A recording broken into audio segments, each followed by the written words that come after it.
Halo teman-teman semua, kali ini saya memakai masker ya.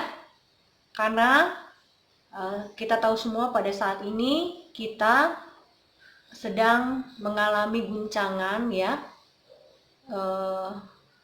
Dengan merembaknya wabah virus corona ini di Indonesia juga di seluruh dunia ya. Itu sangat memberi dampak secara ekonomi, kesehatan, dan banyak korban yang meninggal karena virus corona ini.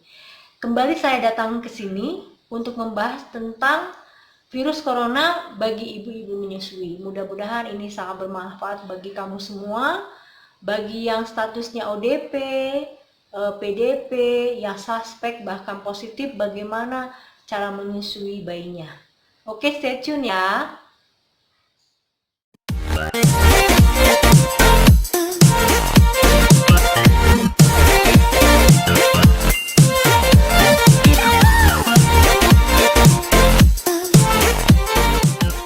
Oke, saya lepas dulu ya masker saya ini. Sebelum kita membahas tentang virus corona ini dengan apa hubungannya dengan ibu menyusui, bagaimana tata laksananya bagi ibu menyusui sesuai dengan statusnya, kita bahas dulu apa definisi dari ODP, PDP, suspek, dan positif. Oke, yang pertama itu ODP. ODP itu artinya orang dalam pemantauan. Artinya bila dia mengalami demam, batuk, dan berasal dari daerah yang terjangkit virus corona. Dan belakangan akhirnya status ODP ini meningkat bagi siapa saja yang pindah dari daerah yang terjangkit virus corona ke tempat yang lain, secara otomatis dia menjadi status ODP. Jadi orangnya itu dalam pemantauan dan harus tinggal di rumah selama 14 hari walaupun tanpa gejala. Yang kedua adalah istilah dari PDP, pasien dalam pengawasan. Artinya dia mengalami demam, batuk, dan mempunyai gangguan pernapasan ya. Misalnya dia sudah mulai dari sesak ringan sampai sesak yang berat. Nah, pasien yang suspek artinya dia mengalami demam, batuk, gangguan pernapasan, dan sangat kuat dia untuk terinfeksi virus corona. Nah, pasien yang suspek inilah yang harus diperiksa pemeriksaan lebih lanjut, bisa dengan pemeriksaan darah dengan rapid test untuk pasien virus corona, atau juga dengan pemeriksaan swab. Mengenai perbedaan pemeriksaan rapid test dan pemeriksaan swab bisa kamu cari ya, karena saya tidak fokus membahas tentang itu ya. Saya fokus membahas bagaimana orang yang mempunyai status yang saya sebutkan tadi dalam menyusui bayinya. Dari status-status ODP, PDP, dan positif ya, memang ada kontroversi ya. Ada yang mengatakan bahwa pada pasien yang PDP dan pasien yang positif itu jangan dilakukan rawat gabung ya, yaitu tergantung dari kesepakatan ibunya ya. Kalau ibunya memang tidak bisa menjamin kebersihannya ya, tidak memakai masker ya, itu memang perlu dilakukan ya, untuk tidak dilakukan rawat gabung ya. Tapi pada pasien ODP ya, yang masih ODP itu boleh dilakukan rawat gabung dengan bayinya. Oke, bagaimana pada ibu-ibu yang menyusui bayinya dengan status COVID-19-nya itu positif ya? Dia bisa menyusui bayinya bila dia menginginkan ya. Tapi ini tidak dipaksa apakah dia bisa menyusui bayinya secara langsung atau tidak ya.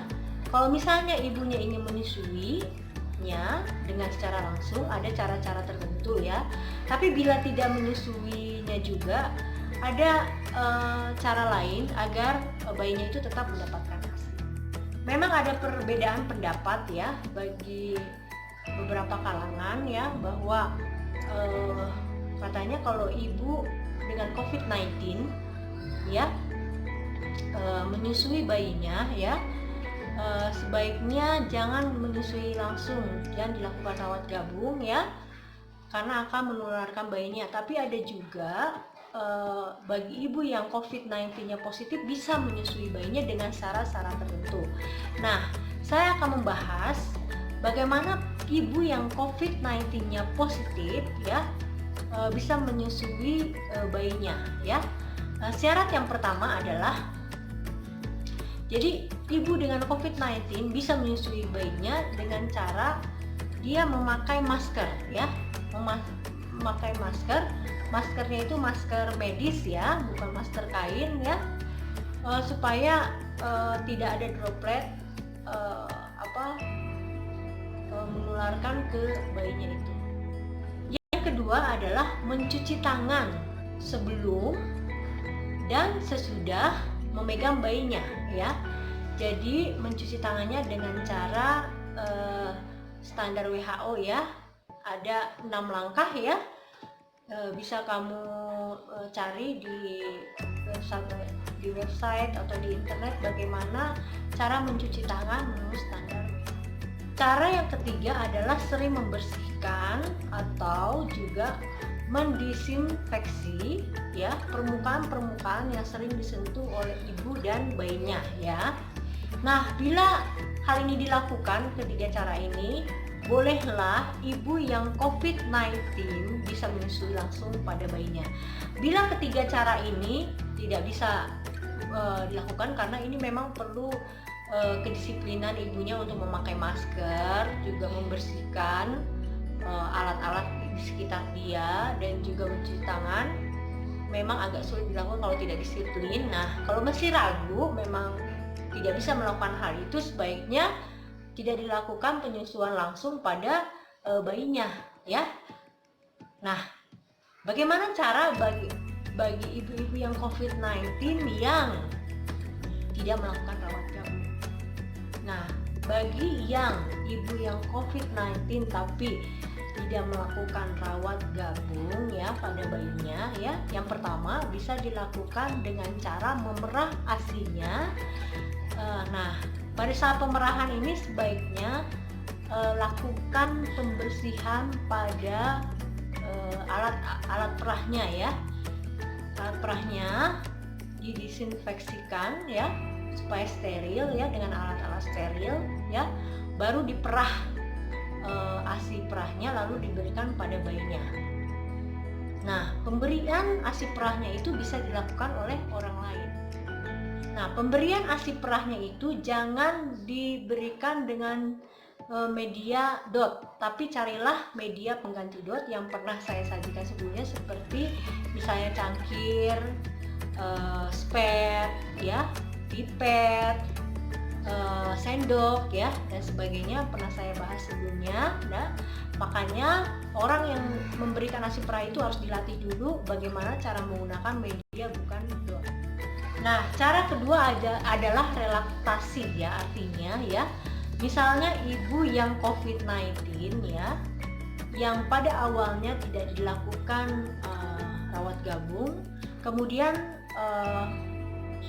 ibunya ini kemudian melakukan rawat gabung sesudah COVID-19-nya negatif ya, ini perlu dilakukan relaktasi pada ibunya ya, karena pada awalnya dia tidak menyusui secara langsung, dia menggunakan mungkin ASI perah ya. Nah, lakukan relaksasi pada ibu tersebut supaya bayinya itu kembali lagi menyusui. Nah, cara yang ketiga adalah ya, dengan memberikan ASI donor pada bayinya ya. Nah, mengenai ASI donor ini nanti akan saya bahas di topik berikutnya. Syarat-syarat seperti apa bisa memberikan ASI donor. Oke, sekian dari saya, mudah-mudahan memberikan informasi bagi kamu yang merasa video ini sangat bermanfaat bagi kamu semua ya. Bisa kamu share ya, dan bisa kamu like dan tekan tombol lonceng sehingga kamu tahu video-video apa yang saya upload mengenai dunia menyusui ya. Jangan lupa tulis juga komentar kamu tentang apapun juga tentang dunia menyusui ini. Mudah-mudahan saya bisa memberikan informasi bagi kamu atas pertanyaan-pertanyaan tentang dunia menyusui. Oke, mudah-mudahan ibu-ibu semua tetap semangat menyusui ya. Tetap semangat kalau bisa menyusui hingga 2 tahun. Oke. Sampai jumpa dengan video-video saya berikutnya. Dadah.